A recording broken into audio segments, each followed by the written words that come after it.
मैंने आपको अपने लास्ट लेक्चर में नॉन्स इक्वेशन सिंगल इलेक्ट्रोड के लिए बताई थी, जिसमें आपके कंसंट्रेशन या टेम्परेचर चेंज करने के बाद इलेक्ट्रोड के पोटेंशियल पे क्या असर पड़ता है उसको स्टडी कर रहे थे। आज हम पूरे सेल के लिए नॉन्स इक्वेशन पढ़ेंगे और आज का जो हमारा सेल है वो है जिंक कॉपर सेल। इसमें जो जिंक है इस सेल को हम इस तरह से रिप्रेजेंट करते हैं Zn2 पॉजिटिव एक्वस। ये वाला जो कंपार्टमेंट होता है ये एनोड की तरह बिहेव करता है। यहाँ पर ऑक्सीडेशन होता है तो हम इसको ऑक्सीडेशन हाफ सेल भी कह सकते हैं, ऑक्सीडेशन हाफ सेल भी कह सकते हैं। फिर ये जो डबल लाइन है ये मैंने आपको पढ़ा था, इसको हम सॉल्ट ब्रिज कहते हैं। क्या कहते हैं हम इसको? Salt bridge. फिर Cu2 पॉजिटिव एक्वस कंबाइंड होकर Cu सॉलिड बनाता है। क्या बनाता है ये आपका? Cu solid. तो ये जो आपका सेल है ये कैथोड की तरह बिहेव करेगा और ये जो है यहाँ पर रिडक्शन होता है तो हम इसको रिडक्शन हाफ सेल कहते हैं, रिडक्शन हाफ सेल कहते हैं। और हाफ सेल मिलके पूरा कंप्लीट सेल बना लेता है। तो आज हम हमारी जो नॉन्स इक्वेशन है वो जिंक कॉपर कपल सेल के लिए पढ़ेंगे। जिंक कॉपर कपल सेल को इस तरह से रिप्रेजेंट किया जाता है, जिंक सॉलिड अपने में से 2 इलेक्ट्रॉन लूज करता है, यहाँ लॉस ऑफ इलेक्ट्रॉन होता है, मतलब एनोड की तरह बिहेव करेगा। और इस सेल को हम क्या बोलेंगे? हाफ सेल को ऑक्सीडेशन हाफ सेल बोलेंगे। दूसरे वाले कंपार्टमेंट में Cu2 पॉजिटिव जो आयंस हैं वो 2 इलेक्ट्रॉन गेन करके कॉपर सॉलिड में कन्वर्ट होंगे, तो यहाँ पर गेन ऑफ इलेक्ट्रॉन होता है, इसलिए हम इसको कैथोड कहते हैं। और कैथोड इसलिए इसका नाम क्या है? रिडक्शन हाफ सेल है। तो इस तरह से ये जो मैंने आपके सामने ड्रॉ किया है इसको जिंक कॉपर कपल सेल कहते हैं। इस सेल के लिए हम नॉन्स इक्वेशन कैलकुलेट करेंगे या डिराइव करेंगे। सबसे पहले मैं ऑक्सीडेशन हाफ सेल के लिए नॉन्स इक्वेशन लिखूंगी और उसके बाद जो है रिडक्शन हाफ सेल के लिए लिखूंगी। तो यहाँ पर फॉर एनोड के लिए नॉन्स इक्वेशन क्या हो जाएगी? Zn2 positive Zn equal to E0 Zn2 positive Zn zinc minus 0.0591 upon 2 electron lose कर ले इसलिए 2 और log 10 1 upon Zn2 positive aqueous.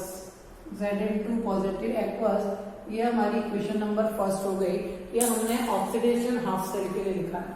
फिर हम फॉर कैथोड लिखेंगे। इसके लिए लिखेंगे कैथोड के लिए।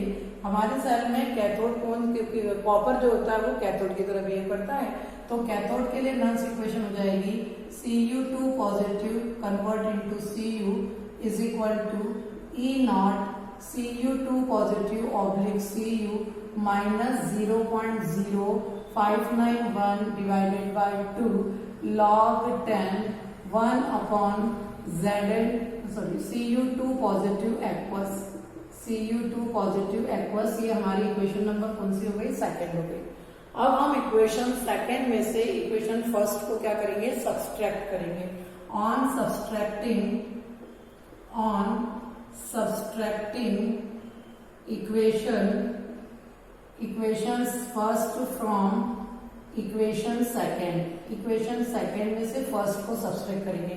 Means E copper minus E Zn, तो यहाँ पर हम क्या लिखेंगे? E Cu2 positive oblique Cu minus E Zn2 positive oblique Zn equal to E0 Cu2 positive oblique Cu minus 0.0591 upon 2 log 10 1 upon Cu2 positive aqueous.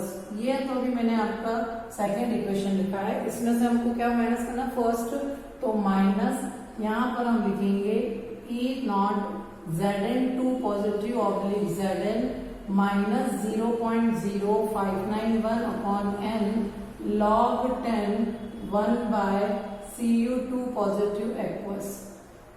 Okay, अब मैं आपको बता दूं यहाँ पर अपने सेल में मैंने आपको पहले बताया कि जिंक एनोड की तरह बिहेव करता है, कॉपर कैथोड की तरह बिहेव करता है। तो यहाँ पर जहाँ मैं जिंक और कॉपर यूज कर रही हूँ वहां पर मैं कैथोड और एनोड वर्ड्स यूज करूंगी।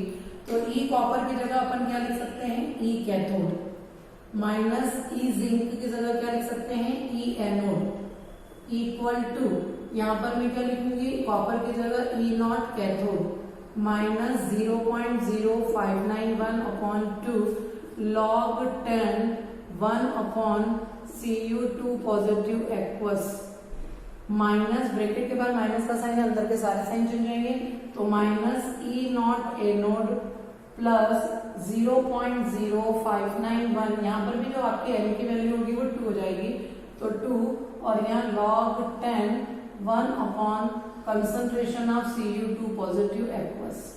ठीक है, अब जब यहाँ पर ई नॉट के पास में मैं ई नॉट एनोड लेकर आऊंगी, ई नॉट के पास में ई नॉट एनोड लेकर जब आएंगे तो हमारे पास जो इक्वेशन होगी वो इक्वेशन क्या होगी, E not cathode minus E naught anode क्या हो जाएगा, ई सेल हो जाएगा, इक्वल टू यहाँ पर मैं लिखूंगी E not cathode minus E naught anode, और पॉजिटिव टर्म में पहले लेके आ रही हूँ, प्लस ये वाली टर्म कौन सी 0.0591 upon 2 log 10 1 upon Cu2 positive aqueous, minus ये वाली टर्म जाएगी 0.0591 upon 2 log 10 1 upon Zn2 positive aqueous. इस तरह से यहाँ पर ये जो ई नॉट कैथोड था और ये माइनस का ई नॉट एनोड में यहाँ पर लिया, पॉजिटिव डिजिट को पहले उठाकर लिखा मैंने माइनस का 0.0591। अब हम इसमें से 0.0591 कॉमन बाय 2 कॉमन निकाल सकते हैं इधर दोनों तरफ से, तो यहाँ पर ई सेल इक्वल टू वापस यहाँ पर E not cathode minus E naught anode की जगह क्या लिख सकते हैं हम, E naught cell plus 0.0591 upon 2 को हमने कॉमन निकाल लिया।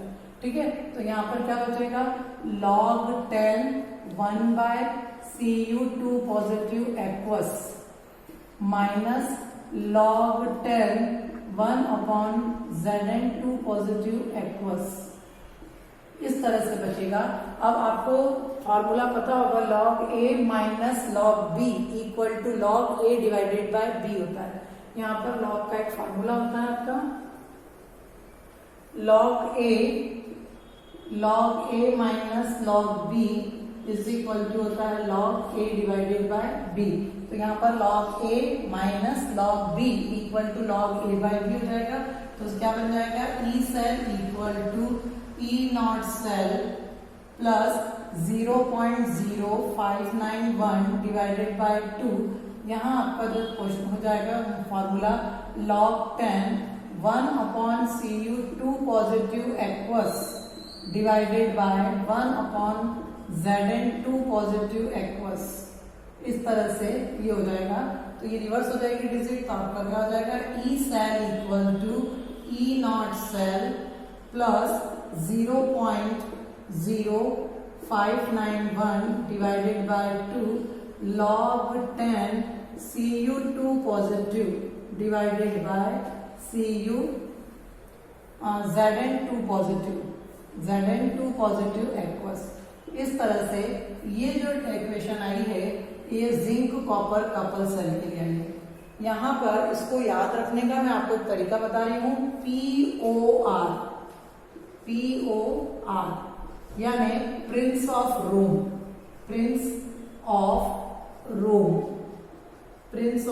रोम, यानी अगर आप यहाँ पर पॉजिटिव साइन लोगे बिफोर लॉग के पहले अगर आप पॉजिटिव साइन लेते हो तो P फॉर पॉजिटिव, O यानी ऑक्सीडाइज्ड, मतलब जो कैथोड की तरह बिहेव करेगा वो ऑक्सीडाइज होगा, तो ऑक्सीडाइज ऊपर आएगा और रिड्यूस्ड कहाँ आएगा, नीचे आएगा, यानी कैथोड ऊपर आएगी और एनोड कहाँ पर आएगी, नीचे।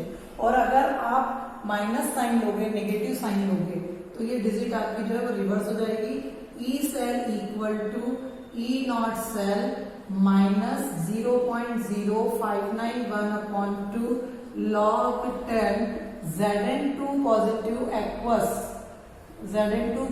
Aqueous upon Cu2 positive aqueous में, इस तरह से, यानी रिड्यूस्ड पहले हो जाएगा और ऑक्सीडाइज कहाँ आएगा, बाद में आएगा। तो इस तरह से ये जो थी इक्वेशन आपकी नॉन्स्ट इक्वेशन थी for the zinc copper couple cell. अब हम इसी इक्वेशन पर बेस्ड एक न्यूमेरिकल ले लेते हैं और उस उस न्यूमेरिकल में ही ये जिंक कॉपर का सेल ही लिया गया है इस इक्वेशन के लिए, और वो इसमें आपको बताया गया है कि जिंक, एक बीकर में आपने जिंक सल्फेट का सॉल्यूशन भरा है, एक बीकर में आपने कॉपर सल्फेट का सॉल्यूशन भरा है। जिंक सल्फेट का जो बीकर है, जिंक सल्फेट का जो सॉल्यूशन है उसका कंसंट्रेशन 0.001 है, और जो कॉपर सल्फेट का सॉल्यूशन आपने लिया है उसका कंसंट्रेशन 0.1 m है, ठीक है। और ई नॉट सेल जो है वो आपको दे रखा है 1.01 वोल्ट। ये न्यूमेरिकल में आपको बता रही हूँ कि हमारे पास एक इलेक्ट्रोकेमिकल सेल है जिसके एक बीकर में हमने जिंक सल्फेट का सॉल्यूशन फिल करा है जिसका कंसंट्रेशन 0.001 m है, और दूसरा जो बीकर है हमने उसको कॉपर सल्फेट के सॉल्यूशन से फिल करा है जिसका कंसंट्रेशन 0.1 m है। और E naught cell standard cell potential 1.10 volt है। कंसंट्रेशन चेंज करने के बाद सेल पोटेंशियल क्या होगा वो हमको कैलकुलेट करना है, यानी ई सेल हमको कैलकुलेट करना है। तो अभी आपको थोड़ी देर पहले मैंने इक्वेशन पढ़ाई है, E cell equal to E naught cell plus 0.0591 upon n log 10 Cu2 positive aqueous divided by Zn2 positive aqueous. ये भी आपको मैंने थोड़ी देर पहले पढ़ाया। हमको सिर्फ इस फॉर्मूले में वैल्यू पुट करना है। ई नॉट सेल की वैल्यू आपको कितनी दे रखी है, 1.01 वोल्ट दे रखी है, ठीक है, प्लस 0.0591। जिंक में 2 इलेक्ट्रॉन डोनेट करने की टेंडेंसी होती है और कॉपर में 2 इलेक्ट्रॉन गेन। यहाँ से आप देख लो, कॉपर के ऊपर +2 चार्ज है, कॉपर ने 2 इलेक्ट्रॉन और जिंक में दोनों में 2 इलेक्ट्रॉन देने की टेंडेंसी है। यहाँ पर अपने सेल में जिंक डोनेट करता है, कॉपर क्या करता है, गेन करता है। तो same number of electron lose और गेन होते हैं, तो एन की वैल्यू क्या रहेगी यहाँ पर 2। फिर यहाँ पर हम कर देंगे log 10। अब कॉपर का कंसंट्रेशन कितना था, कॉपर सल्फेट के आयन का कंसंट्रेशन 0.1 और जिंक के सॉल्यूशन का कंसंट्रेशन कितना था 0.001। यहाँ पर डेसिमल के बाद 1 डिजिट है, यहाँ पर डेसिमल के बाद 3 डिजिट है, तो आपको उसको लाइक डेसिमल्स में कन्वर्ट करना है। तो आप 2 जीरो बढ़ाकर इसको लाइक डेसिमल में कन्वर्ट करके डेसिमल से डेसिमल क्या कर दोगे, कैंसिल कर दोगे। तो ये क्या आ जाएगा आपका 1.01 प्लस 0.0591 अपॉन 2 इंटू log 10 100 हो जाएगा ये। अब आप इसको और सॉल्व करोगे तो ये हो जाएगा आपका 1.01 प्लस 0.0591 डिवाइडेड बाय 2। ये 100 को आप 10 टू द पावर 2 लिख सकते हैं, यानी 2 log 10 हो जाएगा। तो ये 2 log 10 हो जाएगा, ठीक है। log 10 की वैल्यू कितनी होती है 1, means 1.01 plus 0.0591 upon 2 into 2। log 10 की वैल्यू 1, तो 2 इंटू 1 कितना हो जाएगा 2 हो जाएगा। 2 से 2 हम यहाँ पर क्या कर देंगे, कैंसिल कर देंगे। तो 1.01 प्लस 0.0591 जब आप इसको ऐड करोगे तो ये कितना हो जाएगा 1.0691 हो जाएगा, 1.0691 वोल्ट हो जाएगा। तो इस तरह से कंसंट्रेशन चेंज करने पर ये पहले देखिए आप 1.01 वोल्ट था और अब कितना हो गया 1.0651 वोल्ट हो गया। मतलब कंसंट्रेशन चेंज करने पर इलेक्ट्रोड पोटेंशियल भी क्या होता है, चेंज होता है। तो ये जो मैंने आपको न्यूमेरिकल कराया ये नॉन्स equation for zinc copper couple cell के लिए था। स्टूडेंट्स यहाँ पर इसी तरह से आप और भी दूसरे सेल लेकर और आप उसका क्या कैलकुलेट कर सकते हो, सेल पोटेंशियल कैलकुलेट कर सकते हो कंसंट्रेशन को चेंज करने के बाद। तो हमने इस चैप्टर में इलेक्ट्रोकेमिस्ट्री चैप्टर में मैंने आपकी शुरुआत करी थी 2 प्रकार के सेल से, इलेक्ट्रोकेमिकल सेल और इलेक्ट्रोलाइटिक सेल से। इलेक्ट्रोलाइटिक सेल और इलेक्ट्रोकेमिकल सेल का डिस्क्रिप्शन करने के बाद मैंने आपको फेराडेज लॉज ऑफ इलेक्ट्रोलिसिस 2 पढ़ाए थे और उसके बाद मैंने आपको कंडक्टिविटी ऑफ सॉल्यूशन पढ़ाया था, ओम्स लॉ, रेजिस्टेंस वगैरह पढ़ाया था, कोलरॉश लॉ की एप्लीकेशन बताई थी। और उसके बाद जो है मैंने आज आपको जो पढ़ाया है वो नॉन्स इक्वेशन पढ़ाई है। ये हमारे इस चैप्टर का लास्ट टॉपिक था जिसके ऊपर बेस्ड मैंने आपको न्यूमेरिकल्स बताया। अब मैं आपको थोड़े से 1-2 छोटे रिलेशन है जो कॉम्पिटिटिव लेवल पर बहुत इंपॉर्टेंट होते हैं वो मैं आपको बता देती हूँ। सबसे पहला रिलेशन है relation between E naught cell and standard free energy change. Relation between E naught cell and standard free energy change। standard free energy change,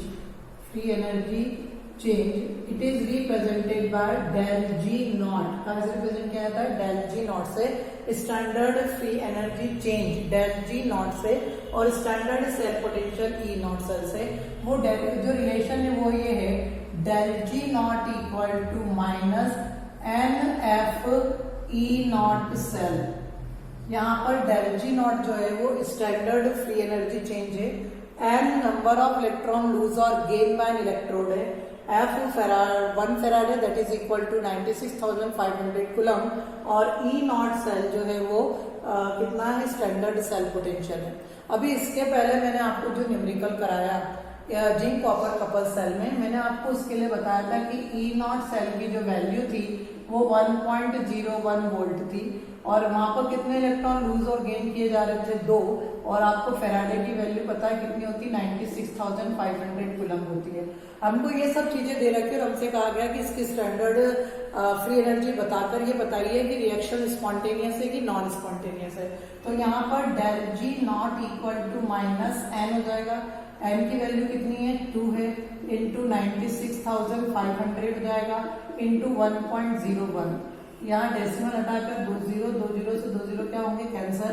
तो del G नॉट की जो वैल्यू हो जाएगी वो -2 इंटू 965 इंटू 101, ये जो value आएगी वो किसमें आएगी? आपके जूल में। उसको आप 1000 से डिवाइड कर दोगे तो आंसर किसमें आएगा? किलो जूल में।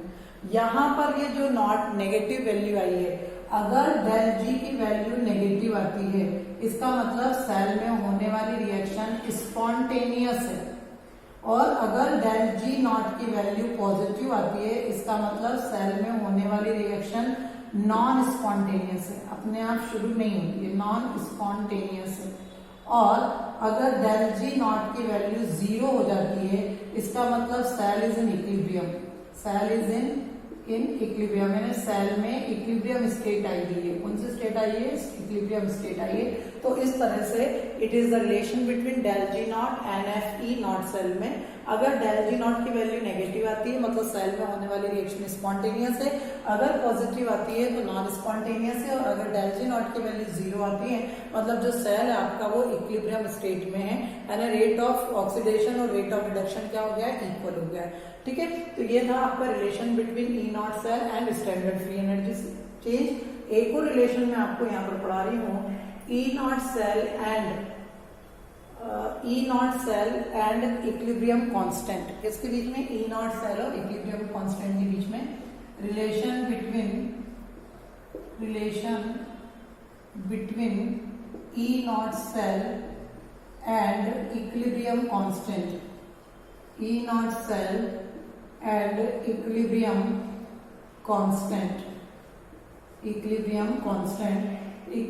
कांस्टेंट को Kc से रिप्रेजेंट किया जाता है। क्या कैसे रिप्रेजेंट किया जाता है? Kc से।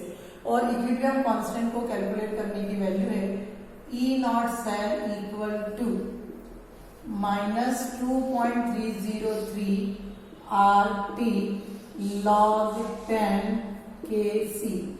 यहाँ पर E नॉट सेल जो है वो स्टैंडर्ड सेल पोटेंशियल है, R यूनिवर्सल गैस कांस्टेंट है, T टेम्परेचर है और Kc आपका इक्विलिब्रियम कांस्टेंट है। तो इस तरह से आप इस रिलेशन को अप्लाई करके किसी भी सेल का सेल पोटेंशियल निकाल सकते हैं। ठीक है, या आपको Kc दिया हो तो आप सेल पोटेंशियल निकाल सकते हो, और अगर सेल पोटेंशियल दिया है तो आप उससे Kc क्या कर सकते हो? कैलकुलेट कर सकते हो। तो स्टूडेंट्स, ये दो इंपॉर्टेंट जो लास्ट में मैंने आपको रिलेशन पढ़ाया, they are very very important from the competitive examination point of view. और यहाँ पर ये हमारा चैप्टर आज खत्म होता है। मैं अपने नए लेक्चर में आपको नया टॉपिक पढ़ाऊंगी, चैप्टर नंबर 4 पढ़ाऊंगी, that is chemical kinetics. Thank you very much.